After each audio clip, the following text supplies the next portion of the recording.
Hi, it's Grammy from Grammy and Grandpa Read, and I'm excited to read you this book today. It's called Moosestache, and it is written by Margie Palatini and illustrated by Henry Cole. I think this one's going to be funny. What do you think? Whoa, look at that mustache. Moose had a problem, a horrible, hairy, prickly problem. It grew right below his nostrils and just above his upper lip.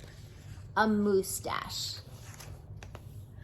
Now, not a few spare hairs or shy little stubble, no mere weak wandering whiskers on the upper lip of this moose.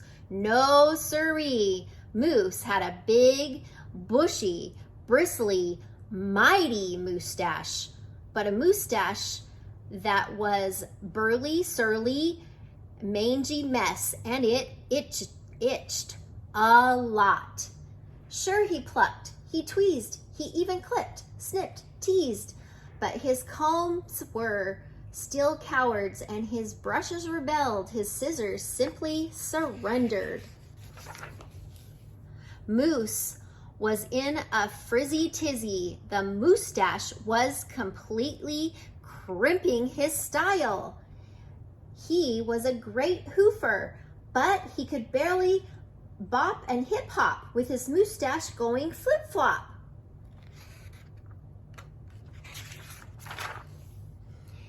He was a wonderful chef, but he simply could not flambe his souffle with all those whiskers in the way. He was a daring skier, but how could he downhill race with the mighty moosestache blowing in his face? Moose had to do something, and soon. But what? After days and days of much serious thought, Moose got an idea. He crossed some hair here and crossed some hair there, and he tied the moosestache around his neck. A moose scarf seemed to be an ideal answer to his problem. It was so simple, so easy, so perfectly perfect.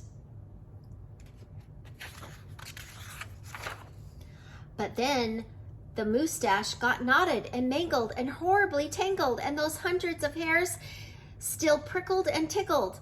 Worse, Moosestache could barely breathe with all that moosestache wrapped around his neck. So Moosestache untied, unwrapped, unknotted, and gulped in some fresh air.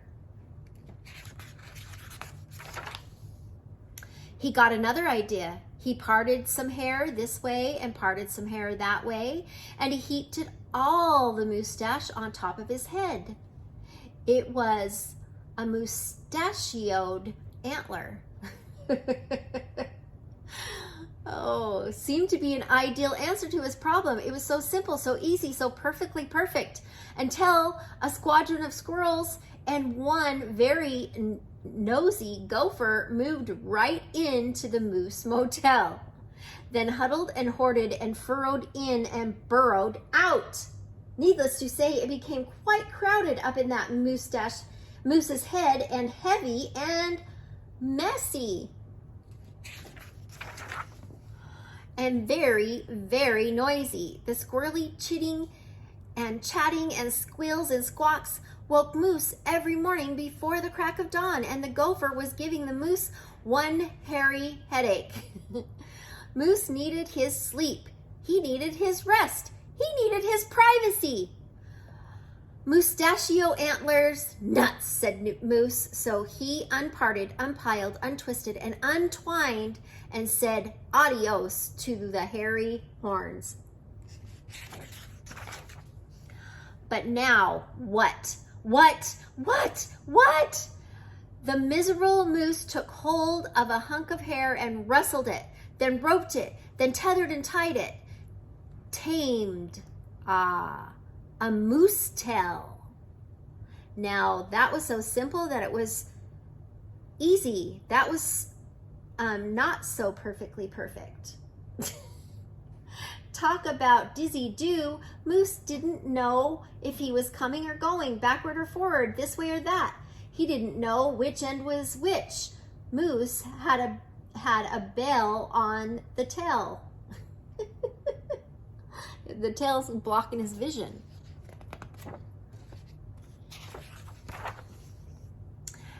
And so he thought, and he thought, and he thought some more, but no other idea was a worthy winner. Braids were a bother. A moosestache sweater? Too sweltering. Net? Not. Poor Moose. His problem was truly terrible, unbearable, just downright sad. He felt so alone, he didn't know what else to do. Then, call it fate, call it destiny, it was probably dumb luck, but one day Moose tripped on his moosestache and just had no time to duck. Oof! Pardon me, they both said as they bumped. Then they blinked, then they stared, and their hearts went thump bump. She was a moose with a bouffant, so bodacious, outrageous, well, it was just plain old big. Hair after hair piled higher and high. A skyscraping dew of a glorious curls, a tower of swirling twists and twirls. It was simply splendid, stupendous, absolutely superb. Of course, Moose had to ask how she did what she did to get such a do. Miss Moose winked and whispered, just a little glue. So she helped. He fearlessly plunged a hoof into a fat pot of white gooey goop, and carefully, oh so carefully, they glopped and they plopped, they paced and they pressed, they coaxed and they curled every truly unruly wayward whisker.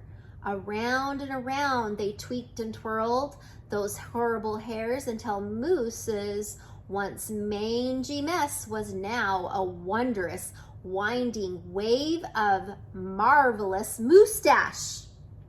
Moose gazed in the mirror and smiled a broad, moosey smile. He was so happy, so glad, just giddy with glee. He looked dashing and handsome. Moose gushed, is that really me? With not a care for one hair, the moose pair boogied and bopped. They skied downhill and even uphill. Then their cooking was hot, hot, hot. Of course, it wasn't long after the moose and his moosestache and his beautiful bride foxtrotted and tangoed and waltzed down the aisle. Good hair days, bad hair days, they vowed to love and to cherish, and with hearts heaped with love and pots filled with goop, they both sighed, I do glue, and promised never to part. It was so simple, so easy, so perfectly perfect, and it stuck. And they have a baby, a little baby, and then there's the baby with the swirly. That's a cute book. I hope you liked it. Please subscribe to our channel and like the video.